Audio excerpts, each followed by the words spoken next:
Good evening, humans of Earth. It's Chris Angel coming at you for another episode that never gets old for me. It's Chris Angel coming at you for another episode of Marketing for the Rest of Us. And tonight, I want to talk about plans and goal setting. I love goal setting. There's something about the end of the year where I get more reflective. It just like before the end of the year, you're still in go mode, but by the end of the year, it's starting to think about all the places you've been this year, what you've accomplished, what you haven't accomplished, and where you want to go next year. And that's exciting for me.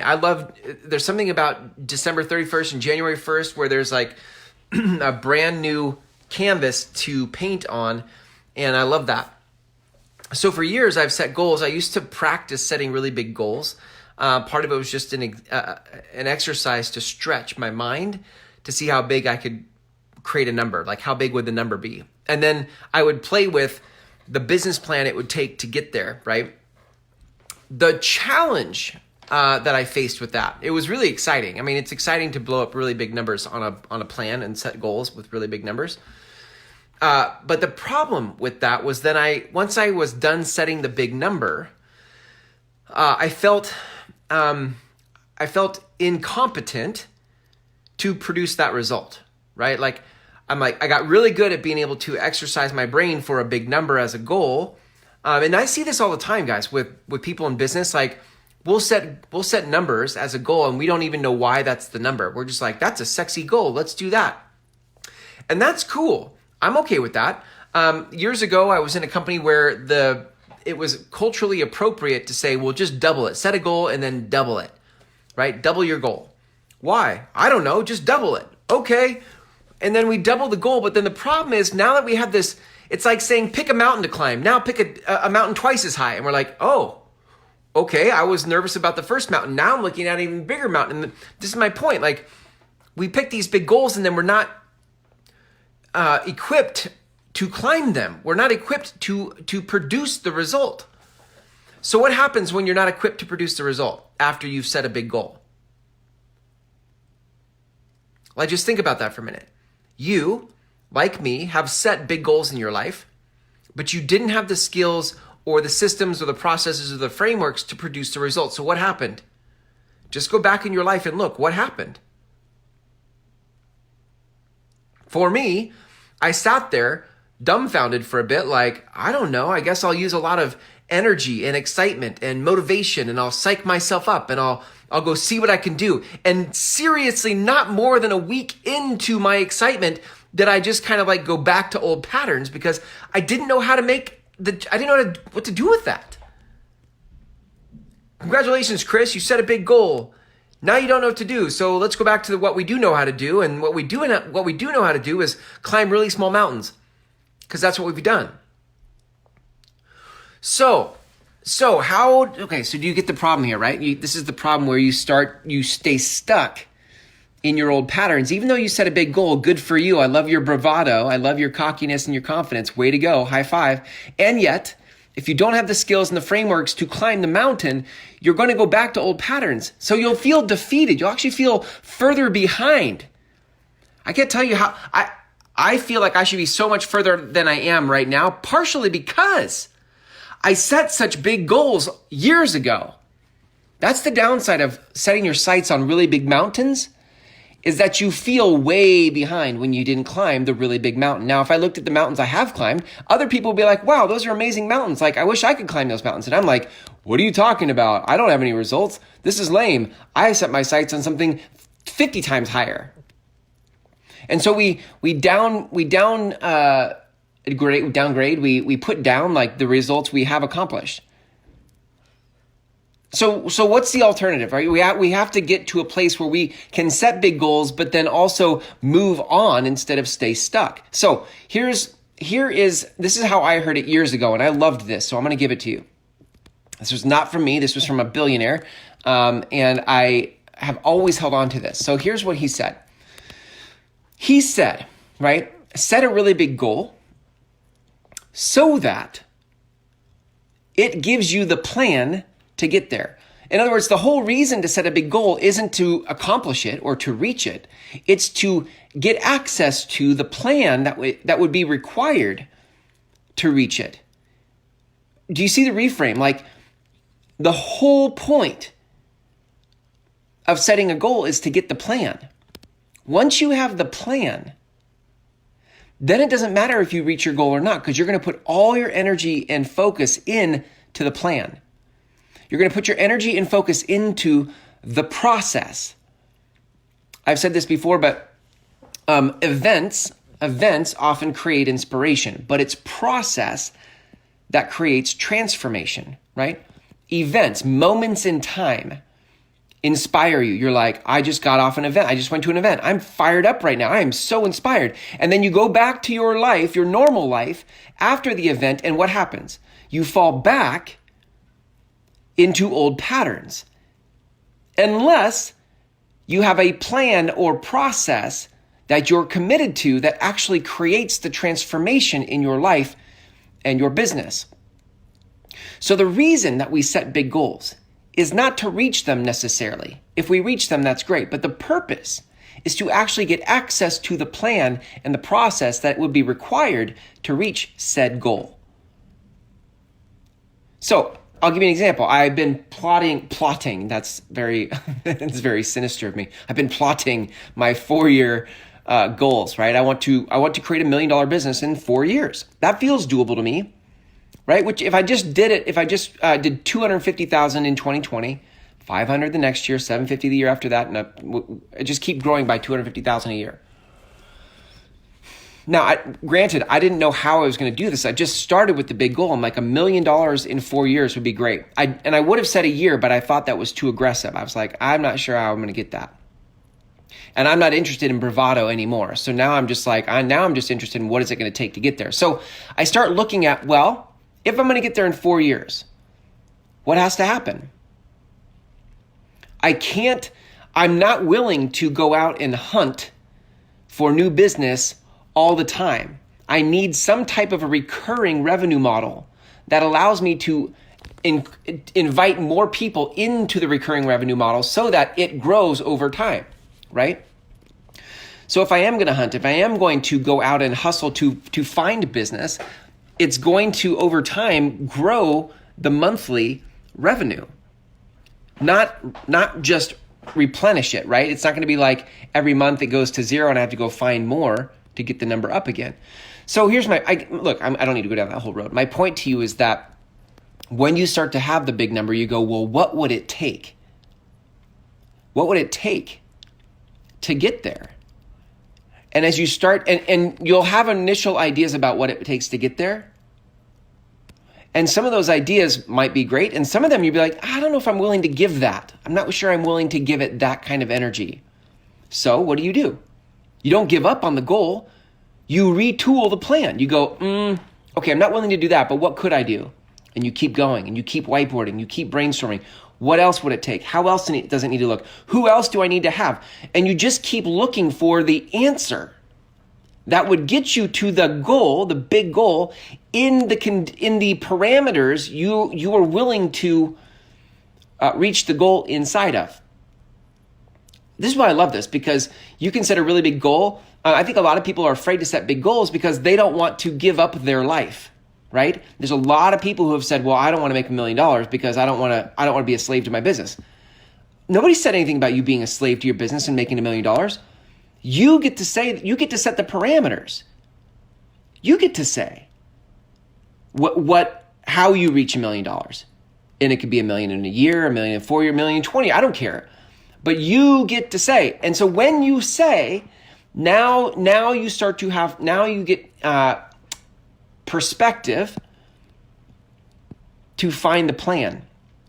So this is the goal. These are my parameters. Now inside of that, how do I get there? And you're going to be blown away by how creatively you solve this problem for yourself. And when you do solve it, when you get the plan for it, it actually gets pretty exciting. And one of the biggest downfalls of most entrepreneurs is that we're super distracted. We get shiny object syndrome all the time. We're like, ooh, like we just like chase stuff all the time. Like, focus is one of our biggest problems. We don't focus. And the reason I think one of the reasons I didn't focus was I didn't have the plan. I could set the big goal, but I didn't get the plan. And even if I had a plan, I didn't focus my energies on doing the plan. Like, okay, like getting the plan was some kind of a business plan exercise, not like a roadmap. Now, at 43, I'm like, nope, I'm all about the roadmap. I set a big goal so that I can get the roadmap. And then I'm just all in on the roadmap. I don't care about the destination. I'm just all in on the process. And this is what has me not worry. So some of you are worried about your engagement on social media. You're like, nobody likes my posts. Nobody's commenting on my posts. I don't know if I'm not getting any leads in the last week or in the last 6 months, in the last year. And you're so worried about not getting any leads that you're going to abandon the plan. It is the plan executed over time that gets us to the goal. Now, here's the thing. 2 things. One, the billionaire that gave me this whole thing said, I've never reached a goal that I've set for myself. Isn't that interesting? A billionaire said this. I've never reached a goal that I set for myself, because he never set the goal to reach the goal. He set the goal to get the plan. And my guess is somewhere around 50% to 75% of the way to the goal, guess what? He set another big goal to get a new plan. Do you see how you keep kicking the can down the road in order to access something bigger than yourself to live into?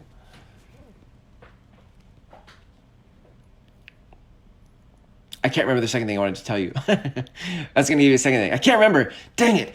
That's all right though, because that was good enough. Like, that was important, right? I love this. I love the game of business, because for those of you in business, like, there's something that calls to us. There's something important that is beckoning us. And if you lose sight of that for a minute, what happens is you get stuck in this doom loop of goal setting, where you're like, well, I set a goal and I'm not getting there, and I didn't get any transactions, and nobody's liking my posts or commenting on my things, and I didn't get a lead, and you get so distracted by the game of goal setting and not reaching the goal that you forgot the whole point was to embrace the process. Process is what creates transformation. What I would assert to you tonight is that you here as a soul on earth, your ultimate game in life is to expand. That is the ultimate game. You came here to this earth in this life to explore and expand your energy as much as possible. And the way that expansion happens is through process.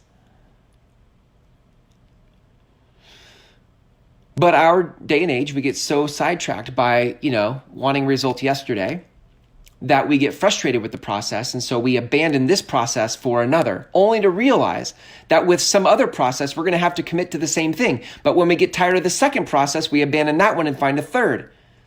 And this is the doom loop many of you find yourselves in. You keep abandoning the process you're in to find a new one, hoping the new one's going to give you the result, when the result doesn't happen that way. The result that you're actually looking for in expansion happens through process.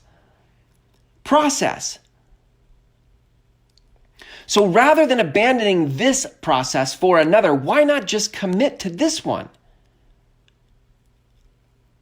Why not just go all in on this one? And the only other thing I could say to you is, if you're doubting your process, if you're concerned about your process, if you don't have certainty in your process, okay, then find another one. But don't go find it by yourself. Find a coach to give you perspective, to help you find the thing you could commit to with all your heart and soul. And if you don't have that, find someone who can help you get it. I'm good at that. I can help you with that. If you wanted help with that, you should message me. I'm great at that. Only because I failed forward for 17 years. Only because it took me forever to figure out the nooks and crannies of my own life, to figure out how I find my own process. But if you have a process that you think in the slightest could get you to the goal, that you're like, this is a process I could commit to the rest of my life, then that's the thing you commit to. Don't abandon that for some shiny object. Here, I'll end with this, right? We set big goals because they entice us to become the people it takes to achieve them. That's Jim Rohn. Jim Rohn, R-O-H-N, Jim Rohn said that years ago when I was in my 20s. I would listen to this cassette tape in my car over and over again. And I love this line to this day, which is, we set big goals because they entice us to become the people it takes to achieve them. See, even for Jim Rohn, it wasn't about the goal. Even for Jim Rohn, it wasn't about the goal. And for the billionaire I told you about, for him, it wasn't about the goal. It was all about the plan and the process. Why? Because the plan and the process is what has us expand as human beings. And again, I will end with this, that the whole reason you're here as a soul in this lifetime is because you're here to expand. That's what I believe. I believe you're here to expand as a soul. How far can you take this life? How much can you create in this life? I don't think God gave us the gifts he gave us to see us squander them, to see us sit on them. I think we have something that is remarkable that if you chose to, you could expand. So I'll end there because my passionate rant is starting to go back around in circles now. But what I want to end with is this, that it's good to set big goals. And it's November at the time of this recording. And November, December are great months for setting goals. But what I want you to not skip over is that once you set the goal, what's more important than the goal is to create the plan to get there within the parameters that you are willing to give it. You don't have to set a goal and sell your soul. You can set a goal and have parameters that fit your lifestyle, that work for you. Okay? And if you want help creating those kind of goals and that kind of process, like I said, I'm good at that. I can help you. You can message me for that, okay? Also, if you want help in your marketing, because ultimately, look, in business, marketing is the thing that helps you scale that business. For me, marketing is part of the process that allows you to expand. I tell people all the time that go through my programs, marketing is a spiritual practice because it requires you to expand as a human being. Putting yourself out there day after day, it's part of the process. And I have a good process for that. You can start with my free course called Marketing for the Rest of Us, the course, at groundswellmethod.com. And it is an appetizer for my 6-week intensive program called the Groundswell Method Intensive. So that is it. That's where I'll leave you tonight. Here is, until tomorrow when I see you guys for another episode, here is to you setting big goals and moreover, finding the plan that gets you there. Good night.